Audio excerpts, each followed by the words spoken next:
Assalamualaikum warahmatullahi wabarakatuh. Kami dari kelompok 6 Farmasi B akan mempresentasikan hasil diskusi kami, yaitu tentang analisis farmakokinetik dan farmakodinamik pada uji klinis. Next. Kemudian ada daftar anggotanya, yaitu ada saya Niken Shandiasasi, kemudian ada Amelia Irma Della Rosita, Muhammad Naufal Farasa, dan juga Prita Arianda Santoso. Next. Kasusnya, sebuah perusahaan farmasi sedang mengembangkan obat antiinflamasi baru. Setelah dilakukan uji farmakokinetik, obat menunjukkan Cmax yang tinggi dalam 30 menit pertama, tetapi efek antiinflamasi baru terlihat setelah 2 jam. Studi farmakodinamik menunjukkan bahwa efek maksimal tercapai pada konsentrasi yang lebih rendah daripada yang ditunjukkan oleh Cmax. Untuk pertanyaan yang pertama, mengapa ada keterlambatan antara Cmax dan efek antiinflamasi yang muncul? Next. Terjadi keterlambatan Cmax dan efek antiinflamasi karena kecepatan absorpsi atau Ka di mana obat diserap ke dalam sistem sirkulasi kemudian puncak. Semakin cepat absorpsi, semakin cepat Cmax tercapai. Kemudian dipengaruhi oleh laju eliminasi atau K, di mana obat yang dieliminasi dari dalam tubuh. Jika eliminasi cepat, Cmax dapat tercapai lebih lambat. Kemudian volume distribusi atau VD. Obat dengan VD tinggi mungkin akan memerlukan waktu lebih lama untuk mencapai konsentrasi maksimum di plasma. Berikutnya, rute pemberian antibiotik itu sendiri yaitu rute seperti oral atau intravena dapat mempengaruhi waktu puncak dengan rute intravena biasanya mencapai Cmax lebih cepat.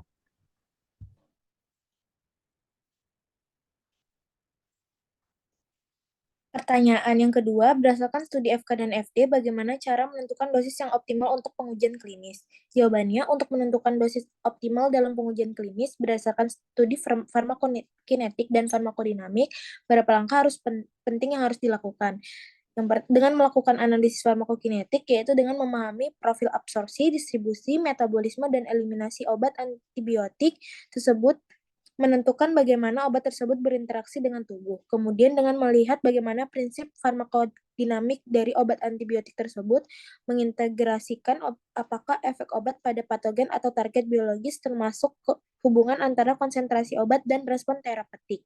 Kemudian dengan melakukan penyesuaian dosis menggunakan data dari studi FK dan FD untuk menyesuaikan dosis berdasarkan karakteristik pasien seperti fungsi ginjal dan kondisi klinis lainnya. Setelah itu, melakukan uji klinis fase 1 hingga 3 untuk mengevaluasi keamanan dan efektivitas dosis antibiotik yang diusulkan.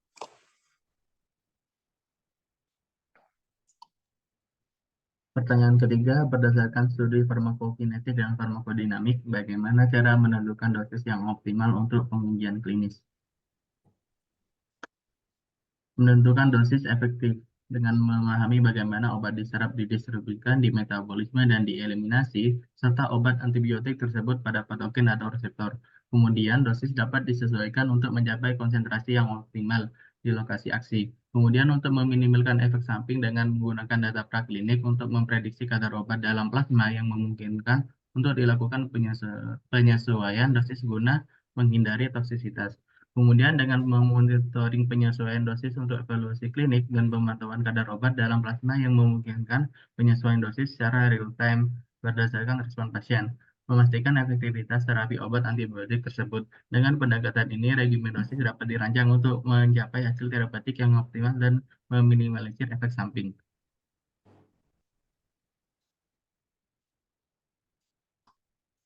Baik, sekian dari kelompok kami. Wassalamualaikum warahmatullahi wabarakatuh.